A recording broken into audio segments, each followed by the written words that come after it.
사랑하는 교우 여러분, 오늘은 사도행전 6장 8절부터 15절까지 말씀을 가지고 스데반이라는 제목으로 첫 번째 시간 말씀을 나누겠습니다.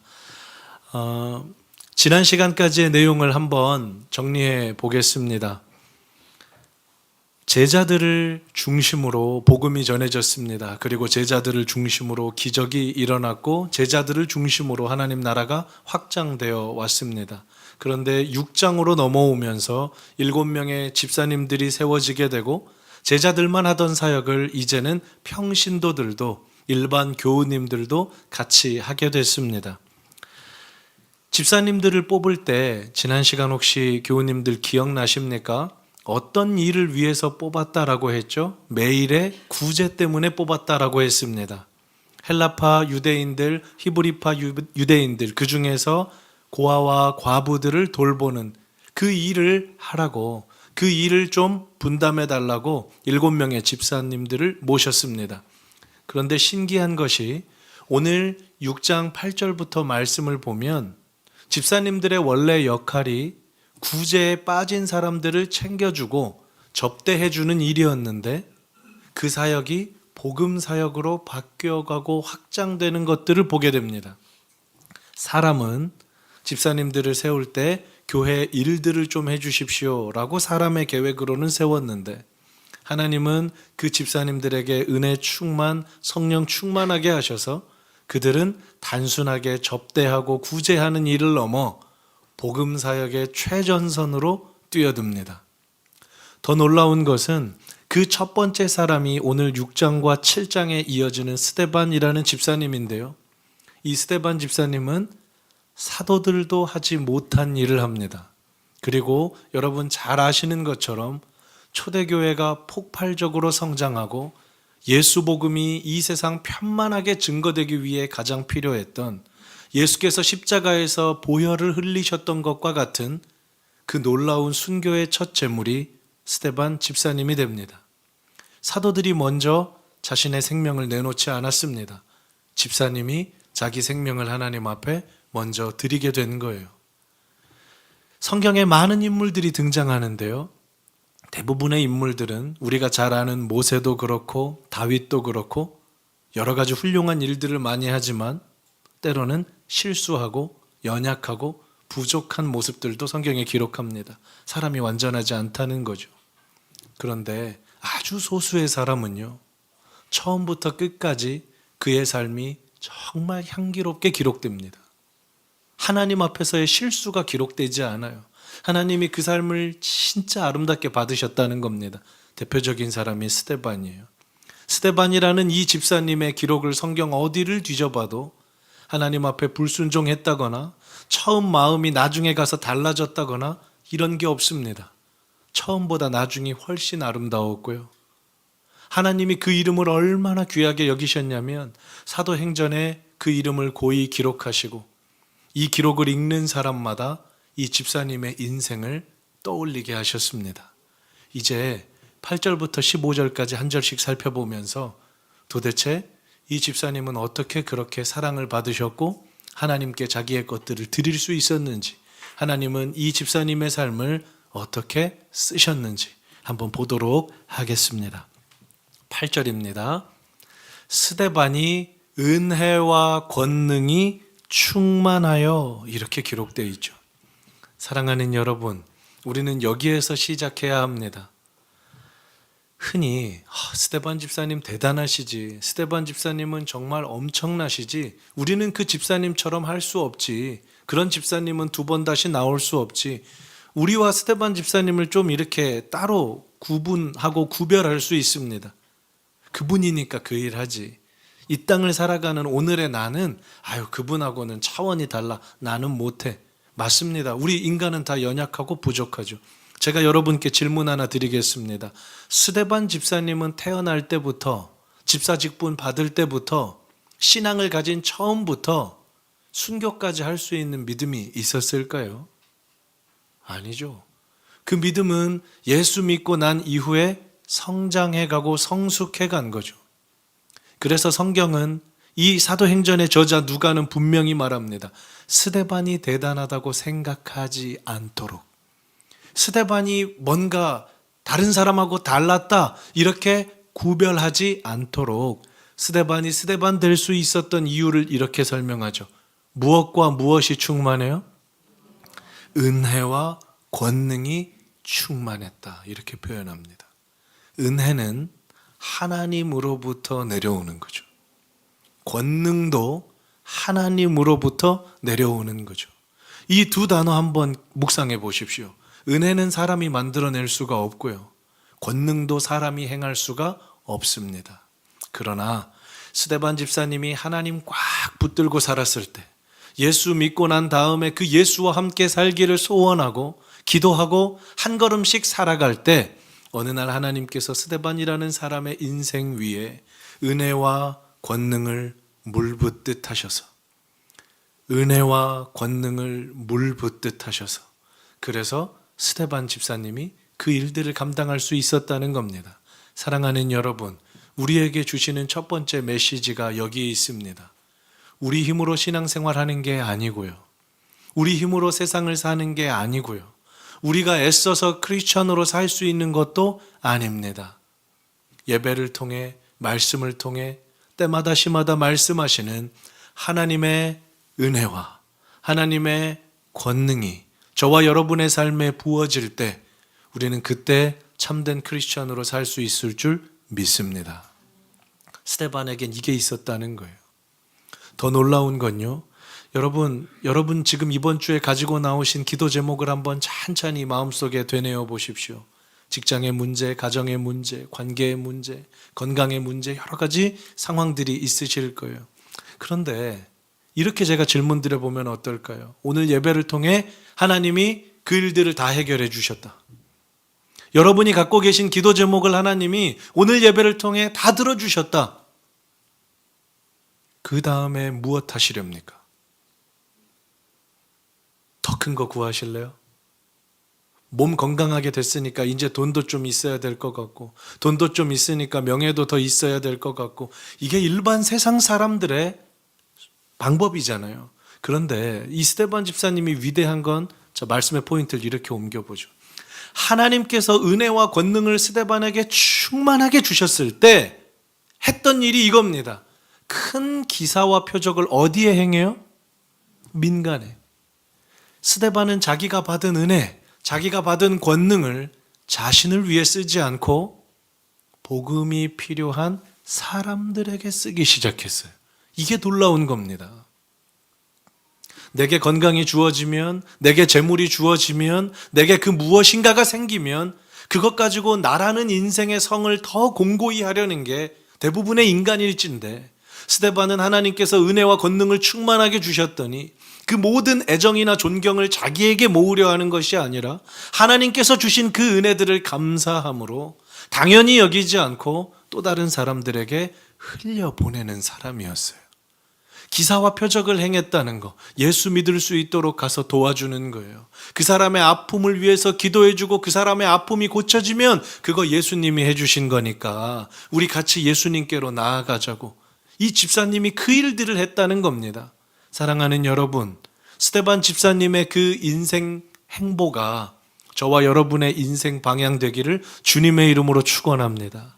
우리에게 은혜 주시고 우리 삶에 무엇인가를 열어주시면 그것을 또 복음을 위해서 사용할 줄 아는, 흘려보낼 줄 아는 복음의 통로가 되시기를 주님의 이름으로 축복합니다. 이렇게 스데반 집사님이 아름다운 일들을 하실 때, 자, 이제 오늘 설교의 핵심으로 좀 들어가려고 하는데요.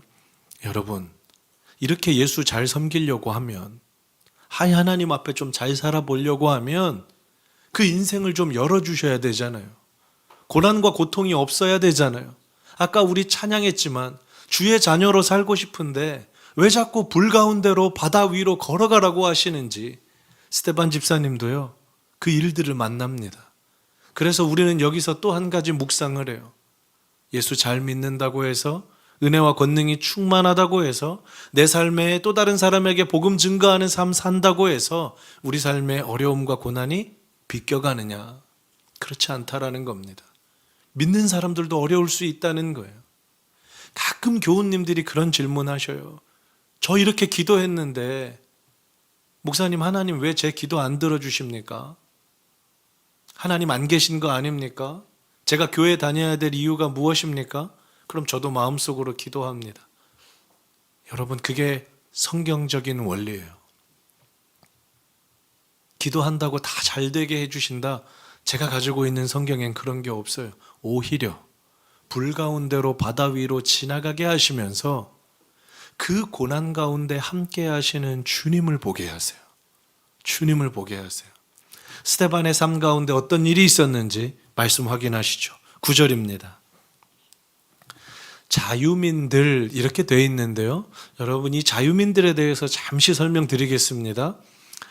우리 이제 로마 시대니까 여러 가지 이유로 유대인들이 포로로 잡혀가기도 하고 외국에 끌려가서 살기도 하고 자기 나라를 떠나서 이스라엘을 떠나서 세계 곳곳에 흩어져 있었습니다.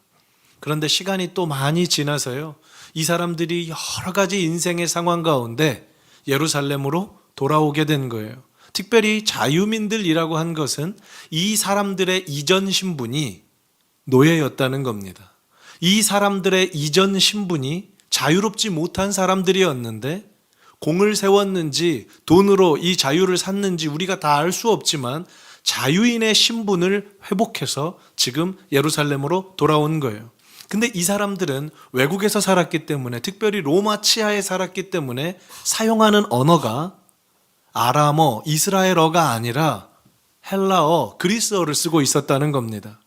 대부분의 예루살렘 공동체는 아람어, 예루살렘어를 쓰고 있고, 이 자유민들은 외국에서 왔기 때문에 헬라어, 그리스어를 주로 쓰니까 함께 예배드린다기보다 여러 가지 공동체로 나눠져 있었어요. 그래서 그 회당들이 이 당시 기록을 보면 자유민들의 회당만 280개 정도가 있었다고 합니다.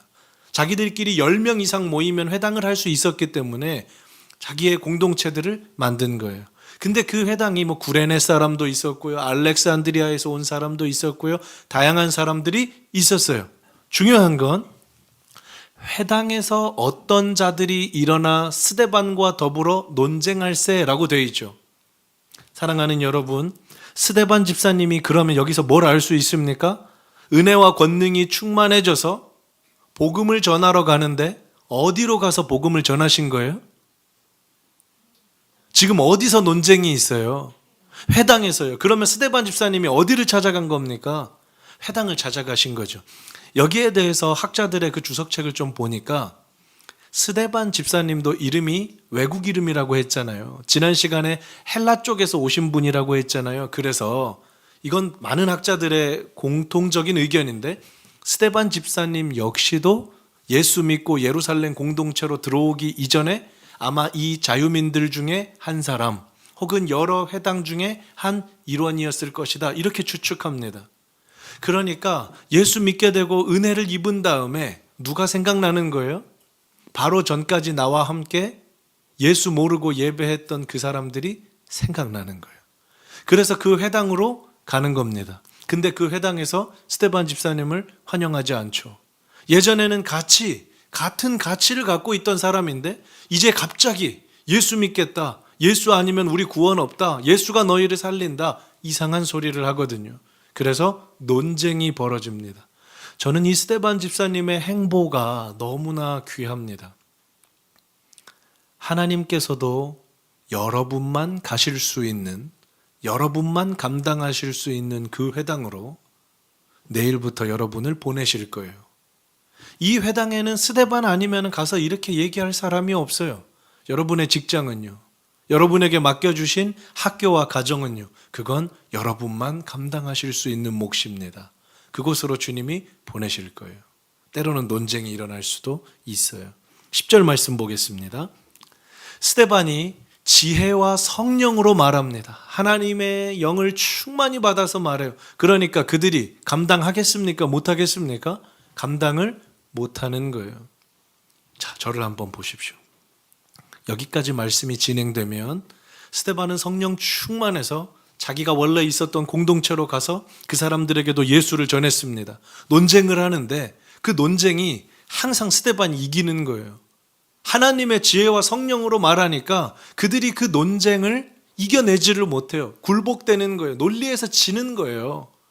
그러면 제가 생각할 때는 앞으로 이어지는 11절에 그들이 스데반의 말에 굴복하고 그들이 스데반과 논쟁에서 졌기 때문에 이제는 예수를 믿었다라고 하면 좋겠는데, 여러분, 이건 우리가 경험적으로도 압니다. 예수 믿지 않는 사람들과 이야기를 해서 여러분 논쟁으로 그 사람 예수 믿게 하신 적 있습니까?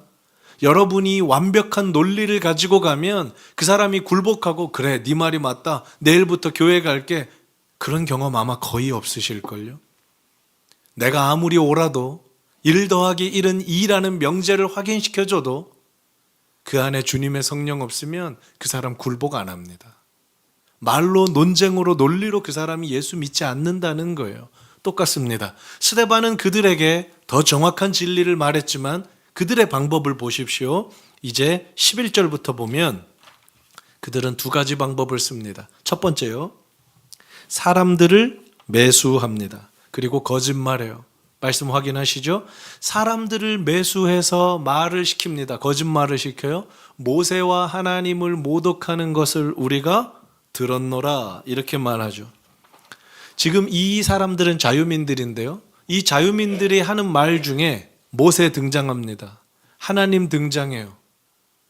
요즘의 말로 해볼까요?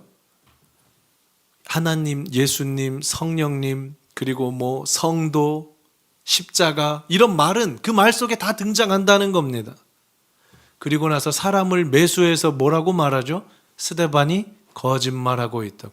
재밌지 않습니까? 논리에서 자기가 졌으면 굴복하는 게 아니라 사람들은 자기의 논리를 강화하고 자기의 기득권을 뺏기지 않기 위해 어떤 방법이든 저와 여러분에게 할 거예요. 사람을 사잖아요. 돈을 가지고 사람을 사요. 그리고 모세 하나님 들먹거리면서 거짓말을 시킵니다. 근데 이 사람들이 누구라고요? 회당에 모여서 하나님 예배한다는 자기들 유대 신자들이라니까요. 안 믿는 사람들이 하는 게 아니에요. 제가 잘 안 믿는 분들이 있어요. 저를 처음 만나는 분들 중에 뭐 선교 관련된 일이나 아니면 교회 어떤 사업 관련된 일이나 아니면 또 교회에서 이런 일들을 좀 도와주시면 좋겠다 하고 저한테 이제 전화하시는 분들이 연말이 되면 조금 더 많아지는데, 이분들 중에 예전에는 제가 참 마음을 열고 전화를 받았거든요. 제가 어디 교회 장로입니다. 제가 어디 교회 안수 집사입니다. 아이고 그러세요 했는데요, 조금 이렇게 시간이 지내보니까 용서하고 들으세요, 저는 그런 거 잘 이제 안 믿습니다. 교회 다닌다고 그걸 계속 강조하시는 분들이 있잖아요. 저는 오히려 경계합니다. 가만히 지켜보고 조금 교제해보면 알고 보니까 저 사람이 크리스찬이다, 그러면 좀 신뢰하는데, 여러분은 어떠세요? 기업에서 직원들을 모실 때나 여러 또 학교에서 친구들을 만날 때 예수 믿는다, 나 교회 다닌다, 그거 입에 붙이고 사는 사람들이라 해서 그 사람의 삶도 똑같은 건 아니죠. 고개를 끄덕끄덕 하시네요. 저도 똑같아요. 여기도 똑같아요. 하나님 믿는다고 하지만 모세, 하나님, 거룩, 입에는 계속 되뇌이는데 사람 매수하는 방법으로 일해요.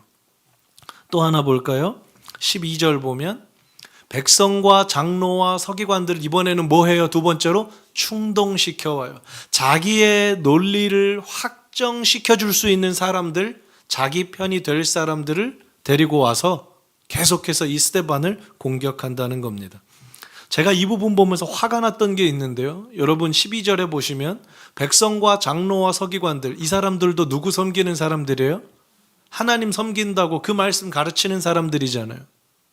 그러면 이 중에 몇 명이라도 좀 정신을 차려서 자유민들이 와가지고 장로님, 서기관님들 좀 와보십시오, 저 스데반이라는 사람이 모세를 모독하고 하나님을 모독하고 막 계속 이상한 소리를 합니다. 그러면 어떻게 해야 됩니까? 진짜 그런 말 했는지, 스데반이라는 사람은 어떤 사람인지 그 사람 이야기도 들어보고 그 사람 이야기 속에 잘못된 것들이 있으면 그때 가서 뭔 결정을 하고 이렇게 해야 될 텐데, 바로 이 사람들을 충동시켜서 잡아가지고 공회로 끌고 가는데요, 장로와 서기관들이 이 일에 협력한단 말입니다. 왜 협력하느냐? 사실관계도 따져보지 않고 14절에 그 이유가 나와 있어요. 그의 말에 예수가 이곳을 헐 거다. 모세가 준 규례를 고칠 거다. 이 말 때문에 이 장로와 서기관들이 발끈한 겁니다. 조금 더 설명드려 볼게요.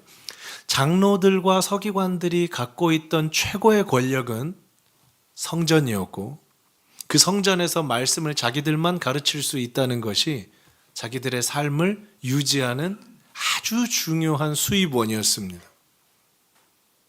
근데 사실관계 그런 거 중요하지 않아요. 성전이 헐어진다고요? 그럼 자기 일터가 사라지는 건데요? 모세가 준 규례를 고치겠다고요? 그럼 자기가 가르치는 말씀이 사라지는 건데요?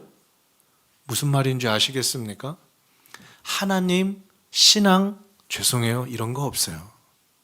그냥 자기에게 돈 해가 될 것 같으면, 자기가 갖고 있는 권력 무너질 것 같으면 하나님 믿는다고 하는 사람들이 앞뒤도 안 가르고 달라들어서 그 사람을 제거해 버리는 것.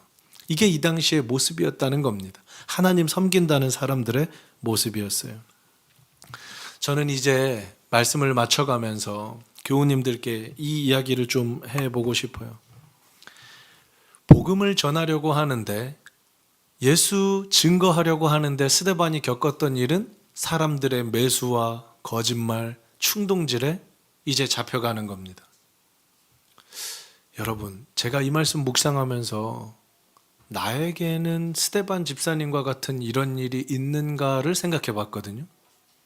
누가 여러분을 곤경에 빠뜨리기 위해서 사람을 매수하나요? 충동시켜 와야 할 만큼 우리가 복음을 증거하나요? 왜 우리 삶에는 스데반 집사님과 같은 어려움이 없을까요?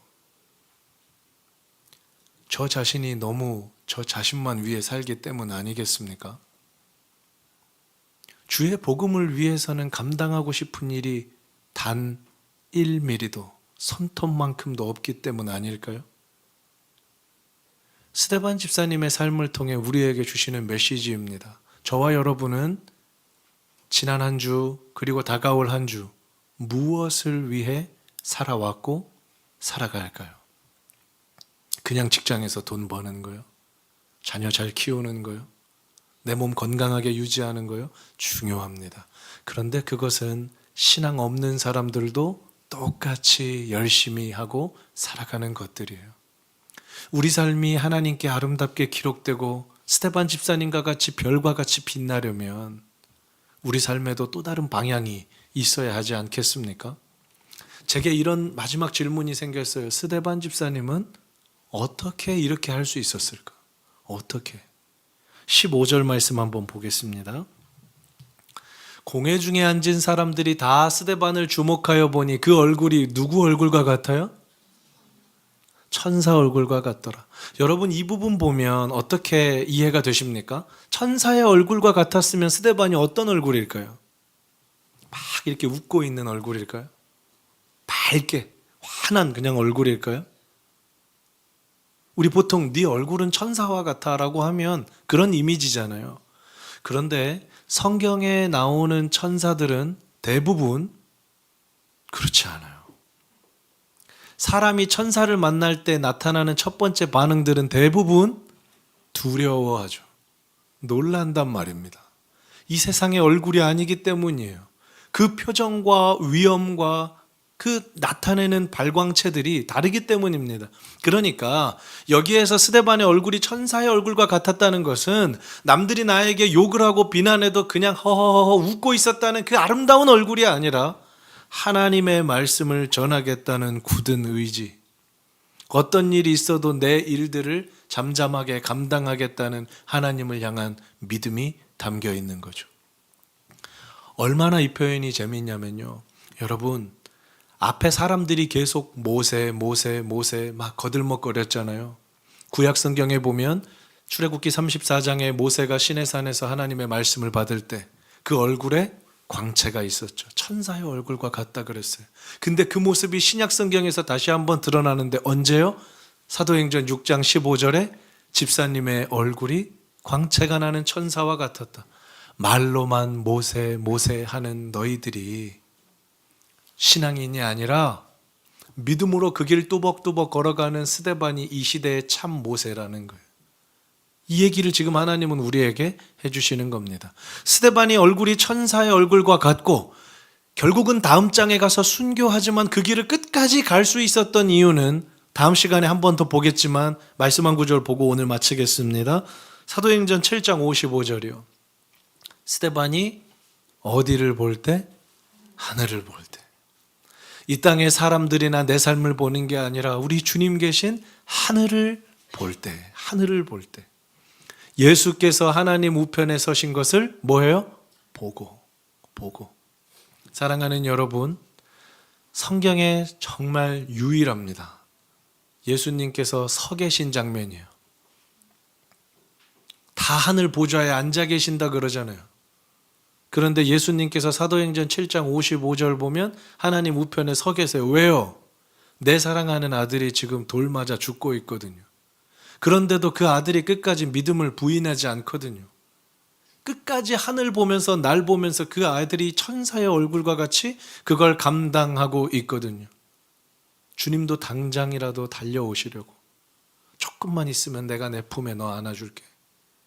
그걸 보는 거예요. 스데반이 이 모든 것들을 이길 수 있었던 이유는 그의 삶에서 늘 하늘을 우러러 하나님 보좌 우편에 계신 예수를 보았기 때문입니다. 우리 삶도 똑같습니다. 여러분, 이번 한 주 살아가실 때 무엇을 보시렵니까? 나를 보면 소망이 없어요. 우리 가정을 보면 거기 정말 소망이 있습니까? 내 직장과 내 학교는 내 삶의 유일한 소망이 됩니까? 그런데 하늘을 우러러 주님을 보면, 지금도 서서 우리를 지켜보고 계시는 그 예수를 보면 우리 삶이 달라진다는 거예요. 말씀 이렇게 정리할 수 있겠어요. 그 얼굴이 천사의 얼굴과 같더라. 스데반은 예수께서 하나님 우편에 서신 것을 보았다. 그 주님 보면 우리 이겨낼 수 있습니다. 그 주님 바라보면 우리 살아낼 수 있습니다. 오늘 이 말씀들을요, 찬양으로 한번 부르고 싶습니다. 우리 어제 교우님들께 올려드리기도 했는데, 주의 자녀로 산다는 것은 이 찬양 1절 가사를 한번 묵상하기 원합니다. 주의 자녀로 산다는 것은, 가사를 한번 보겠습니다.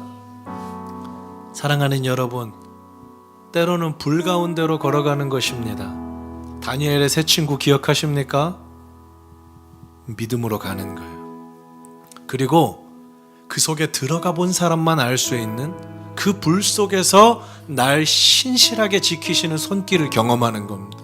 이게 주의 자녀로 산다는 거예요. 또 볼까요? 주의 자녀로 산다는 것은 때로는 바다 위를 걸어가는 것인데, 폭풍우 속에 베드로 기억하십니까? 내 온몸을 덮쳐오는 폭풍우 여전합니다. 그런데 그 속에서 잠잠히 주를 바라보는 거예요.